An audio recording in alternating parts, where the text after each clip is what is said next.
I never thought I'd find myself in a situation where I'd have to question everything about my marriage, but here I am.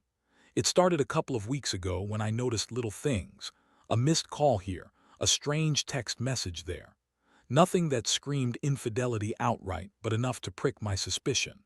My wife, Lisa, had always been punctual, reliable, the kind of person who kept her phone closed and her plans transparent. Suddenly she was secretive, sneaking around her phone, deleting messages, her excuses getting flimsy. One night I came home early from work, feeling uneasy. Usually she'd be waiting for me, or at least give me a quick kiss before she left for her shift at the restaurant. That night the apartment was dead silent. I called out her name, but no answer. I checked her phone, just to see if maybe I was overthinking. Her messages were full of vague busy and late emojis, but what caught my eye was a string of texts with her boss, Mark. They were flirty, casual, but definitely more than just work talk. I hesitated, then tapped into her email. There, buried under work files, was a hotel receipt with her name and marks dated the night before my big presentation. My stomach clenched tight. I could feel my palms getting slick. It wasn't just a thing, as she'd claimed. It was proof, solid evidence she was lying. I stared at the screen, feeling a rush of cold anger. How long had this been going on? Was this just a one-time thing, or had she been sneaking around for weeks? The hotel bill was a slap in the face, but what hurt even more was the fact that she'd lied to me, told me it was all a sabotage, a way to ruin my chances.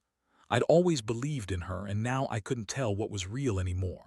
That night I lay in bed trying to process it all. My mind kept circling back to the hotel receipt, the way her voice had sounded when she told me it was just a thing, meant to sabotage my promotion. I had trusted her. I had told her about my career dreams, my fears. She knew how much that promotion meant to me. And now I saw her sleeping peacefully, probably thinking she'd covered her tracks well. But I knew the truth, and it burned inside me like a live wire. The betrayal wasn't just the affair, it was the lies. Those little lies that had stacked up over the years, hiding what she'd been doing behind my back. I needed a plan, not just to catch her in the act, no, I'd already done that. I needed to make her regret every lie, every moment of deceit. I wanted her to feel how it was to be betrayed, how it felt to have your trust shattered by someone you loved. I knew I couldn't just confront her blindly. That wouldn't be enough. I had to be smart, calculated. I had to make sure she understood she couldn't manipulate or sabotage me anymore. The next day I started gathering everything. I printed out the hotel receipts, saved the texts, and took screenshots of her emails. I even set up a hidden camera in the living room, nothing overt, just enough to catch her if she tried to lie her way out of it. I wasn't planning to just yell at her or accuse her outright. I wanted her to see that I knew everything, that I wasn't some naive fool who'd been played for a fool. As I sat at my desk, surrounded by the evidence, I felt a strange mix of calm and fury. I'd never felt so clear-headed about revenge before. I wasn't just angry, I was determined. Lisa thought she could tear me down, ruin what I'd spent years building, and get away with it. Well, I'd show her. I'd turn her lies into her downfall. I'd make sure she realized that her betrayal would cost her everything she'd ever wanted from me. I looked at the evidence one last time, feeling the weight of it pressing into my chest. The truth was out now, and there was no going back. I knew what I had to do next. But even as I made that decision, a tiny voice in the back of my mind whispered, "Are you really going to do this?" I pushed it aside. I had no choice. She had left me no choice. The plan was simple, cruel in its clarity, but necessary. I'd let her think she was in control for just a little longer, then I'd strike. I'd confront her in a way she wouldn't expect, with everything laid bare. I was done playing nice. And yet, I couldn't shake this sinking feeling that I was about to cross a line I'd never come back from. But she'd already crossed it, lying, sneaking, betraying me under my own roof. I couldn't let her get away with this. Not without consequences, not without a price. I spent the next couple of days walking around like a ghost, my mind spinning in 1,000 directions. Every time I saw Lisa, I felt my stomach tight, like a coil ready to snap. She noticed my mood, of course. Tried to ask what was wrong, but I just brushed her off. I wasn't ready to say anything yet. I needed to be precise, calculated. I had a plan and I wasn't going to let her derail it with guilt or tears. That evening I sat her down in the living room. The place felt thick with tension, like the air was heavy enough to press down on your chest. She looked nervous, her hands trembling slightly as she played with the hem of her shirt. When I finally spoke, my voice came out steadier than I felt inside. "Lisa," I started, keeping my tone calm but firm.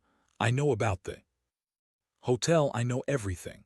Her eyes widened and her face went pale. She looked like a deer caught in headlights. "What are you talking about?" she whispered, voice trembling. I unfolded the printed receipts and held them out for her to see. Her eyes darted to the paper, then back to me. "You lied," I said quietly. "You told me it was just a thing to sabotage my promotion, but I found the receipts. I saw the hotel, the date. You were with him." She swallowed hard, her lips trembling. "It's not what you think. It was a mistake, a one-time thing." "Don't lie to me," I interrupted. My heart was pounding so loudly I thought she could hear it. "You're telling me it's a mistake, but I have the proof right here. And I saw the texts. I know how you've been lying to me for weeks." Her eyes filled with tears. "Please don't do this. I didn't mean for it to go this far. I was angry, hurt. You're so focused on your work I felt invisible. Mark, he was just someone to talk to. It was never supposed to go beyond that." I felt like my chest was tightening, but I kept my voice steady. "That's bullshit. You weren't just talking. You slept with him in a hotel, Lisa.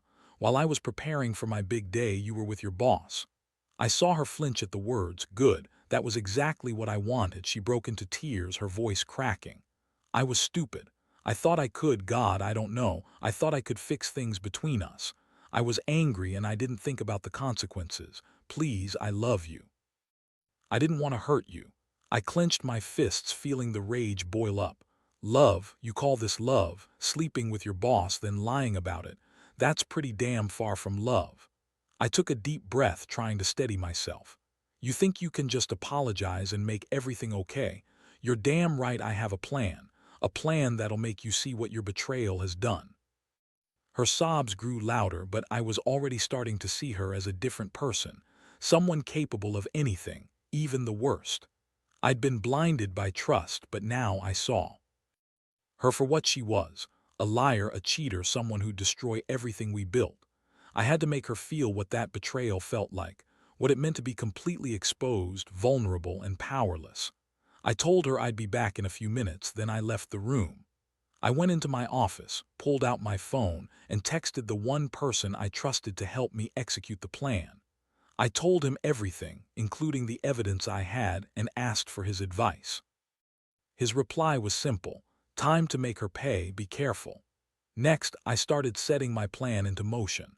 I made sure my camera was ready to record, placed the small device in the living room where she'd be most likely to talk. I wanted her to say more, to slip up somehow so I could catch her on tape, maybe even get more proof of her guilt. I knew this was dangerous. If she got suspicious, it could backfire. But I needed to be sure she'd be caught off guard. While I waited, my stomach twisted in knots. Every second that went by, I felt the weight of what I was about to do. I wasn't proud of it, but I told myself it was necessary. The lies, the sneaking around, it was all a game she played, and I was going to end it her way. That night I sat on the couch pretending to watch TV. My heart hammered against my ribs. I wondered what she was thinking, what she'd say when she realized I knew everything. I'd rehearsed what I'd say, but I knew it wouldn't matter. Nothing could undo what had already happened. Still, I had to be prepared. And then she started talking. I heard her footsteps, slow and hesitant, as she moved into the living room. Her voice was shaky, but she was trying to sound normal. "I'm sorry, I really am," she whispered, probably talking to herself or maybe to Mark. "I didn't mean to hurt him, but I was so angry I just wanted to feel something else, something real." I held my breath, my fists clenched tight. I had her now. I had everything I needed. The next step was clear. Once she thought she was safe, I'd make sure she felt the consequences. Because trust me, she'd never forget this. The moment she started talking, I felt a strange mix of satisfaction and cold resolve. Her words drifted through the room, trembling, almost like she was trying to convince herself more than anyone else. I kept silent, recording everything with the small camera I'd hidden. Her voice was raw, and I could smell her perfume, floral but faint, like she'd been crying for hours. Her words kept spilling out, and I noticed her hands shaking as she sat on the couch, staring at the floor. I didn't move, didn't interrupt. I just watched her, feeling every pulse in my temples. She was laying her soul bare, and I knew I had to be careful. This was the moment I'd been waiting for, a confession, a slip-up, the crack in her armor I'd need to push through. "I was stupid," she kept saying. "I thought it was just a way to get back at you. I didn't think I'd fall so damn hard for him. I didn't mean it to go this far, I swear." Her voice cracked on the last words, and I could see tears streaking her cheeks. I sat there, feeling my jaw tighten, not because I wanted to scream or lash out, but because this was the beginning of her downfall. I wanted her to understand how deep her betrayal had cut, how much damage she'd done. I clenched my fists, feeling my nails dig into my palms. I had to stay focused. This wasn't just revenge, it was about making her see what her lies had cost. Without saying a word, I kept recording, hearing her go on. "He seduced me, and I was so angry at you, for always working late, for never paying attention to me. I felt invisible. Then Mark was there, and suddenly I was someone else, someone who mattered. I didn't plan for it to turn into this, I swear." I finally spoke, voice low and cold. "You're telling me that all the lies, all the sneaking around, it was just a mistake, that it was nothing serious?" She looked up, eyes red, voice trembling. "It was a mistake, yes. I didn't mean to hurt you, I swear. I love you. I don't want to lose everything. I don't think I believe you." I cut her off sharply. "Because if you loved me, you wouldn't have slept with him in the first place. You wouldn't have lied, wouldn't have kept secrets. You betrayed me in the worst way, and I'm done trusting you." Her shoulders shook as she cried harder, clutching her head in her hands. "Please, give me a chance. I'll fix this. I'll do anything, just don't throw everything away like this." That was the line I'd been waiting for. I knew she was fragile, vulnerable. That's when I revealed the first part of my plan. I wanted her to see how much damage her betrayal had caused, but I also had a more calculated move. I pulled out my phone, dialing a number I'd memorized long ago. "Who are you calling?" she asked through her tears, voice trembling. "You'll find out," I said, voice almost a whisper. "Just stay quiet. I've got one last thing to show you."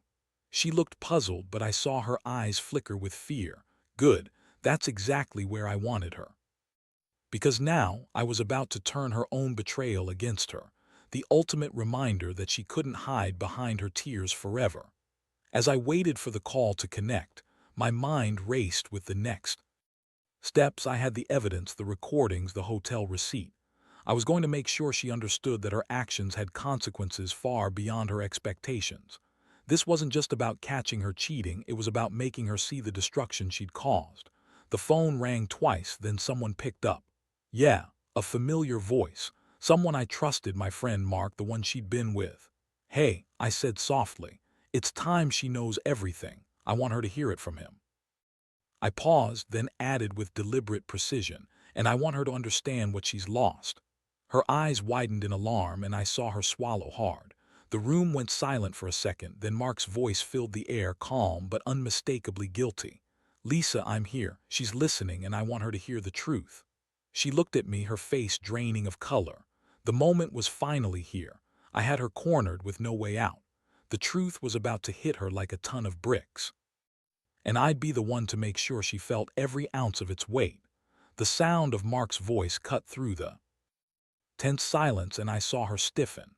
Her eyes flickered between me and the phone, her breathing shallow, like she was trying to stay in control. But I knew she was unraveling piece by piece. I held the phone steady, making sure she could hear every word, every guilty confession Mark was about to deliver. "Lisa," Mark said, voice measured but firm, "I didn't mean to hurt you, but we've been sleeping together for months. The hotel receipts, that was just the start. I didn't want to do this either, but I couldn't keep pretending." Her face contorted, eyes wide with shock, then pain. Her hands trembled as she pressed them to her mouth like she was trying to swallow a scream. I saw her body stiffen, trembling like a leaf in a storm. "Do you see?" I asked softly, not taking my eyes off her. "You thought you could hide this forever, but I have everything. The hotel, the texts, your own words. And now everyone knows what you really are." She looked at me, eyes shimmering with tears. "Please," she whimpered, voice cracking. "This isn't what it looks like. It's not what you It's exactly what I think, I interrupted. You lied to me for weeks, made me believe I was crazy, and all along you were playing your little game with him. I gave you everything, my trust, my life, and you threw it away for some meaningless fling. Her shoulders shook with sobs. I didn't mean for it to go this far. I was so angry, so empty. Save it, I snapped. You're a liar, a cheater, and I won't let you manipulate me anymore. You've done enough damage. Mark's voice echoed again. Look, I'm sorry about everything. I never wanted this to happen, I swear. But Lisa, she's the one who started this mess. I tried to end it, but she kept pushing. I pressed end on the call, feeling a strange sense of satisfaction, yet a deep ache in my chest. I had what I needed: proof, confessions, the truth. It was all there. She was exposed, vulnerable, and I could see the moment her fragile facade crumbled completely. She stared at the floor, her face streaked with tears. Why? She whispered. Why did you do this? I took a deep breath, feeling the weight of everything crashing down. Because I deserve honesty, respect, not to be used and betrayed while I'm out there trying to build a future. You think I don't feel this in my gut, that I'm not sick to my stomach? Her voice was barely audible. I didn't want to hurt you, I was just so mad, so lonely. You weren't lonely, I cut her off. You were selfish. You wanted what you couldn't have, and now you're going to have to face the consequences. I reached into my pocket, pulling out the last piece of the plan. I'd been waiting for the right moment to execute it, and now it was time. I took a deep breath, steadying myself. This was the final act. Pack your bags, I said, voice cold but controlled. You're leaving tonight, not just this house. Everything. You're not welcome here anymore. Don't bother trying to call or explain. I want the keys, all of them, now. She looked up at me, her face haunted, eyes filled with despair. Please don't do this. We can fix this. I love you, I swear I do. But I had already made up my mind. I was done with her lies, done with pretending everything was okay. Her words meant nothing now. The damage was done, and I had all the proof I needed. I reached over, grabbing her purse, then her keys, and placed them on the coffee table. It's over, I said simply. You crossed the line. I hope you realize what you've lost. She sat there, trembling, as if trying to hold herself together. The room was silent except for her shaky breaths. I knew I'd crossed a line too, but I also knew this was the only way to make her understand that betrayal never goes unpunished. I'd carried that trust for years, and she'd shattered it with her lies. I grabbed my coat, feeling the cold air hit my face as I opened the door. I looked back at her one last time. Her shoulders slumped, defeated. The tears kept falling, but I felt nothing but relief. Finally, I'd taken control. As I stepped outside, I handed over the keys to her, the last piece of her old life. She was now completely cut off, left to face the wreckage she'd created. The bitter truth was finally out, and I knew I'd never look at her the same way again. Walking away, I felt a strange sense of clarity. Sometimes you have to destroy everything to rebuild, especially when betrayal cuts so deep that forgiveness isn't an option. And that, I realized, was the only way I could truly move forward. The cold night air hit my face as I closed the door behind her. I stood there for a moment, watching her silhouette through the window. Her shoulders slumped, her head bowed as she clutched her purse like a lifeline. The house was silent except for the faint sound of her muffled crying. I felt a strange emptiness, like I had just severed a part of myself, but also a strange relief. For the first time in weeks, I could breathe again, unburdened by her lies. I walked to the living room and sat down heavily on the couch. My mind was racing, replaying everything: her confession, the evidence, the plan I'd executed. I wasn't proud of all of it, but I knew it was necessary. The trust I'd given her had been a fragile thread, and her betrayal had snapped it clean. This was the only way I could truly feel like I regained control. I poured myself a glass of whiskey, the burn of the liquor helping to steady my nerves. As I took a sip, I looked around the room, noticing how everything felt different: darker, emptier, colder. I thought about the years we spent building this life, the plans we made, the dreams we shared. All gone now, replaced by the ghost of her lies. My phone vibrated on the table, breaking the silence. I hesitated before picking it up. The screen lit up with her name. I stared at it for a long moment, then finally hit the ignore button. I didn't want to see her, didn't want to hear her voice trying to plead or explain. I had already made my decision. This was the end. The hours dragged by, and I couldn't shake the feeling of hollow victory. I'd made sure she'd be out of my life, but at what cost? I felt the weight of betrayal pressing down on me, but also a strange sense of clarity. I had taken back control, even if it meant losing everything I thought was real. Sometimes, you have to burn it all to start over. In the quiet darkness of my apartment, I finally allowed myself to feel the full extent of what had happened. Anger, sadness, relief, all swirling together. I knew I'd have to face the aftermath soon, but for now I just sat there alone with my thoughts. Eventually, I got up and went to bed, pulling the blankets tight around me. Sleep was a distant thing that night. All I could think about was how I'd rebuild from this. How I'd find a way to move on stronger and smarter. Because trust me, if I learned anything from this, it's that betrayal doesn't just hurt, it leaves scars. And those scars remind you to be careful whom you give your trust to. As I drifted into an uneasy sleep, I made myself a promise. No matter how dark the road ahead, I would never let someone's lies and betrayals define me again. I was done playing the victim. From this day forward, I'd take control of my life, piece by piece, scar by scar. It was time to rebuild what was lost on my own terms. And that's what I intend to do.